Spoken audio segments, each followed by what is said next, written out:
سلام هي حتى مطلع الفجر.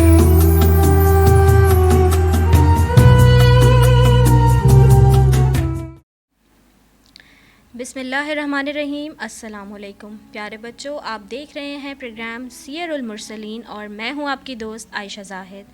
اور آج آپ سنیں گے ایک اور اللہ تعالیٰ کے پیارے نبی کا قصہ، اور ان نبی کا نام ہے حضرت اسماعیل علیہ السلام. جی ہاں، حضرت اسماعیل علیہ السلام جو ہیں وہ حضرت ابراہیم علیہ السلام کے بیٹے تھے، اور ان کے بارے میں آج ہم قصہ بیان کریں گے. اور اس قصے سے بہت ساری چیزیں سیکھیں گے، بہت سارے اچھے کام، بہت سارے ان کی صفات سیکھیں گے، اور اس کے آخر میں آپ سے پوچھوں گی اس قصے سے متعلق کچھ سوالات. تو شروع کرتے ہیں. حضرت اسماعیل علیہ السلام.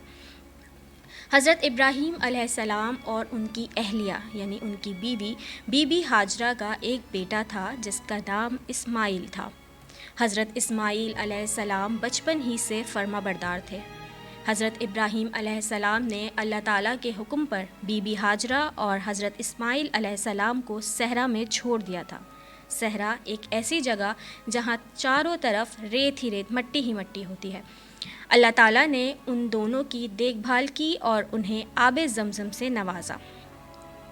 جب حضرت اسماعیل علیہ السلام اپنی جوانی میں تھے تو حضرت ابراہیم علیہ السلام نے خواب دیکھا کہ انہیں اپنے بیٹے کی قربانی کا حکم دیا جا رہا ہے. پیارے بچوں، یہ جتنے بھی انبیاء کرام ہوتے ہیں، جتنے بھی نبی اللہ تعالیٰ کی طرف سے بھیجے گئے، ان کے جو خواب ہیں وہ اللہ تعالیٰ کی طرف سے ہوتے ہیں اور وہ سچے ہوتے ہیں. اس لیے حضرت ابراہیم علیہ السلام کو معلوم تھا کہ یہ اللہ تعالیٰ کا حکم ہے. حضرت ابراہیم علیہ السلام کے لیے اللہ تعالیٰ کی طرف سے ایک بہت بڑی آزمائش تھی کہ وہ اپنے اکلوتے بیٹے کو جو بڑھاپے میں پیدا ہوا تھا قربانی کے لیے پیش کریں. حضرت ابراہیم علیہ السلام ایک ثابت قدم پیغمبر تھے. انہوں نے ایک لمحے کے لیے بھی ہچکچاہٹ محسوس نہیں کی اور اللہ تعالیٰ کے احکام کو جلد از جلد پورا کرنا چاہا. حضرت ابراہیم علیہ السلام نے اپنے بیٹے کو خواب کے بارے میں بتایا اور اس کے خیالات کے بارے میں پوچھا. حضرت ابراہیم علیہ السلام اللہ تعالیٰ سے محبت کرتے تھے اور اس کے فرما بردار تھے. انہوں نے اپنے والد سے کہا کہ وہ کریں جیسا کہ انہیں اللہ تعالیٰ کی طرف سے حکم دیا گیا ہے، اور وہ اللہ تعالیٰ کی مرضی سے اس پر صبر کریں گے. پیارے بچوں، دونوں نے اللہ تعالیٰ کی مرضی کے آگے سر تسلیم خم کیا، یعنی اللہ تعالیٰ کے حکم کو مان لیا اور اس پر عمل کرنے لگے. حضرت ابراہیم علیہ السلام نے حضرت اسماعیل علیہ السلام کو لٹا دیا اور قربانی کے لیے تیار ہو گئے. حضرت ابراہیم علیہ السلام نے اللہ تعالیٰ کا نام لیا اور اس کی تسبیح کی. حضرت اسماعیل علیہ السلام نے اللہ تعالیٰ کی راہ میں اپنی جان دینے کا ارادہ کر لیا. حضرت ابراہیم علیہ السلام نے حضرت اسماعیل علیہ السلام کی گردن پر چھری پھیرنے کی کوشش کی لیکن اس سے کچھ نہیں کٹا. اس کے بعد اللہ تعالیٰ کی طرف سے آواز آئی، اے ابراہیم علیہ السلام، آپ نے واقعی خواب کو پورا کر دیا ہے. اس کا مطلب یہ ہے کہ آزمائش کا مقصد اللہ تعالیٰ کی اطاعت تھا اور حضرت ابراہیم علیہ السلام نے اس مقصد کو پورا کر دیا. حضرت اسماعیل علیہ السلام کی بجائے جنت کے ایک مینڈھے کی قربانی کی گئی. اس طرح ابراہیم علیہ السلام اور حضرت اسماعیل علیہ السلام اللہ تعالیٰ کے فرما بردار رہے اور اس کے احکام کی بجا آوری کی، یعنی اس کے احکام کو مانا. اللہ تعالیٰ ان دونوں کے اخلاص اور لگن سے راضی تھا.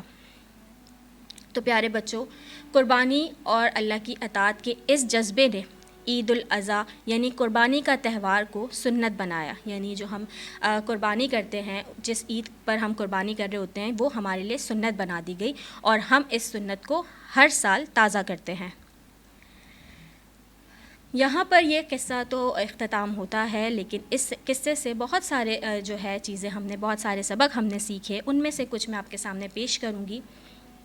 اگر ہمیں کوئی بھی مشکل پیش آتی ہے تو ہمیں اللہ تعالیٰ کے حکم پر صبر کرنا چاہیے اور اس سے توبہ کرتے رہنا چاہیے.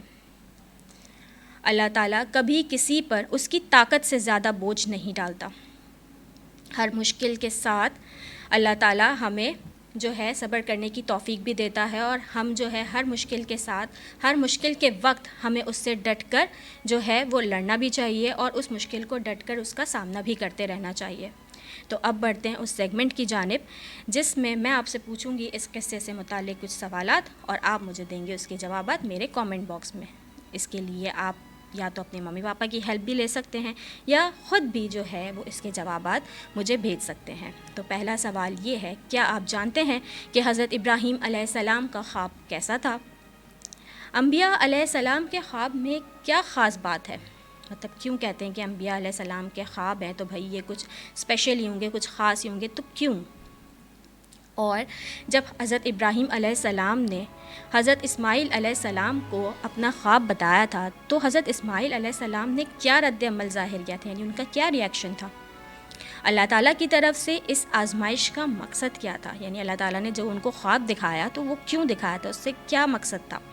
اور آخری سوال, کس عید پر اس قربانی کی سنت کو تازہ کیا جاتا ہے؟ جیسا کہ میں نے آپ کو بتایا کہ یہ جو سنت تھی, یہ جو عمل تھا جس میں حضرت ابراہیم علیہ السلام اپنے بیٹے حضرت اسماعیل علیہ السلام کو ذبح کرنے جا رہے تھے, تو یہ جو عمل ہے, یہ جو سنت ہے, یہ کس عید پر ہم جو ہے اس کو تازہ کرتے ہیں یا مناتے ہیں؟ تو یہ تھا آج کا قصہ حضرت اسماعیل علیہ السلام کے حوالے سے.